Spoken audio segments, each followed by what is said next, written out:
শুধু সিদ্ধ চাল আর তার সাথে দুটি মাত্র সিক্রেট উপকরণ, আর দেখুন ইনস্ট্যান্ট চিতই পিঠা বানানোর ম্যাজিক। আসসালামু আলাইকুম প্রিয় দর্শক, আজ শেয়ার করব একেবারে নরম তুলতুলে ফ্লাপি ইনস্ট্যান্ট চিতই পিঠা। দুটি মাত্র সিক্রেট উপকরণ দিয়ে কম সময়ে বানিয়ে নিতে পারবেন এত মজাদার চিতই পিঠা। দেখেই বুঝতে পারছেন কত দারুণ দেখতে হয়েছে, তার মানে বুঝে ফেলুন খেতে কত দারুণ হয়েছে। মাশাআল্লাহ, খেতে খুবই মজার হয়েছিল। তো চলুন রেসিপিতে চলে যাওয়া যাক। বিসমিল্লাহির রহমানির রহিম। তো এখানে আমি সিদ্ধ চাল ভিজিয়ে রেখেছিলাম প্রায় 5 ঘন্টা। এই চালটা আমরা প্রতিদিন রান্না করি সেই চাল। আপনারা চাইলে সিদ্ধ চালের পরিবর্তে আতপ চাল নিতে পারেন, তবে বাড়িতে সবসময় আতপ চাল থাকে না, ভাত রান্না করার জন্য চাল তো থাকেই। তো সেই চাল দিয়ে আমি আজকে পিঠা বানাবো। তো চালটা আমি ভালো করে ভিজিয়ে রেখেছিলাম আর পানি ঝরিয়ে রেখেছিলাম। এবার চালটাকে মেপে নিচ্ছি। একটা মেজারমেন্ট কাপ নিয়েছি, ওই কাপের 3 কাপ চাল নিয়ে নিলাম একটা গ্রাইন্ডিং জারে। আর তাতে দিয়ে দেব একটি সিক্রেট উপকরণ, রান্না করা ভাত, কাপ প্রতি 1 চামচ করে, মানে 3 চামচ। তারপরে লবণ দিয়ে দিলাম স্বাদ মতো। তারপরে এখানে পানি দিচ্ছি। পানিটা এখানে আমি এই কাপের 2 কাপ দিচ্ছি। আপাতত এখন 2 কাপ দিচ্ছি, তো পিষে নেবার সময় আরো পানি লাগবে। তো পানিটা কতটা লাগবে সেটা আমি পরে বলছি।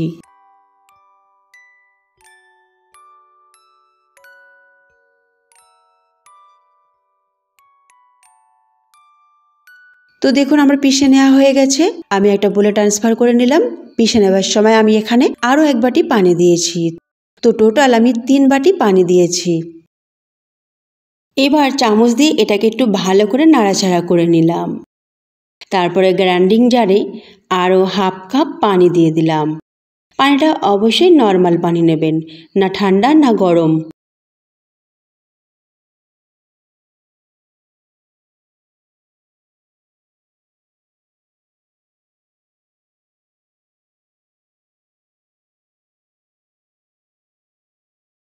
এবার ভালো করে পানিটা মিশিয়ে নিলাম।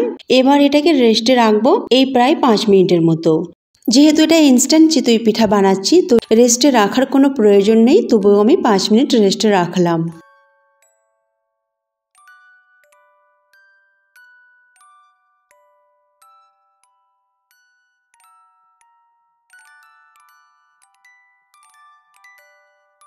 পাঁচ মিনিট পর ফিরে এলাম। এবার একটু ভালো করে নাড়াচাড়া করে নিলাম। এবার ব্যাটারের কনসিস্টেন্সিটা পারফেক্ট করার জন্য আর একটু পানি দিলাম, এই ধরুন 1 টেবিল চামচের মতো। এবার এটাকে নাড়াচাড়া করে ভালো করে মিশিয়ে নিলাম। কিন্তু এখনো আমি সেই আর একটা সিক্রেট উপকরণ কিন্তু মেশাইনি। আপনারা নিশ্চয়ই ফলো করছেন, আমি কিন্তু এখানে 2টো সিক্রেট উপকরণের কথা বলেছি, কিন্তু আমি এখন একটা বাকি রেখেছি। কারণ ইনস্ট্যান্ট চিতই পিঠা বানাতে গেলে ওটার কতটা ভূমিকা রয়েছে সেটা দেখানোর জন্যই আমি ওটা এখন দিইনি। তো এখানে কড়াটা আমি ভালো করে গরম করে নিয়েছি। চিতই পিঠা বানাতে গেলে কিন্তু যে পাত্রে বানাবেন সেই পাত্রটিকে কিন্তু খুব ভালো করে গরম করতে হবে, জোর আঁচে গরম করতে হবে। তারপরে একটু হালকা করে তেল ব্রাশ করে দেবেন, আর তারপরে তেলটাকে মুছে নেবেন, বা পানির ছিটা দিয়ে তেলটাকে মুছে নিতে পারেন। আমি এখানে 1 কাপ ব্যাটার দিলাম আর কম আঁচে বসিয়ে রেখেছিলাম, এই ধরুন 2 মিনিটের মতো। 2 মিনিট বা 1.5 মিনিট রাখলেই পিঠা হয়ে যাবে।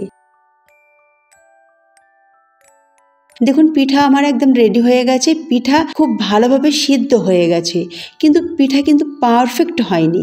দেখি বুঝতে পারছেন কোনো ফুটো তৈরি হয়নি। চিতই পিঠার মধ্যে যে একটা ফুটো তৈরি হয়, আর যেটা ধরুন পিঠাটা এত খেতে দারুণ হয়, সেটা তৈরিই হয়নি। তো সেটাই দেখানোর জন্য আমি এই পিঠাটা বানালাম।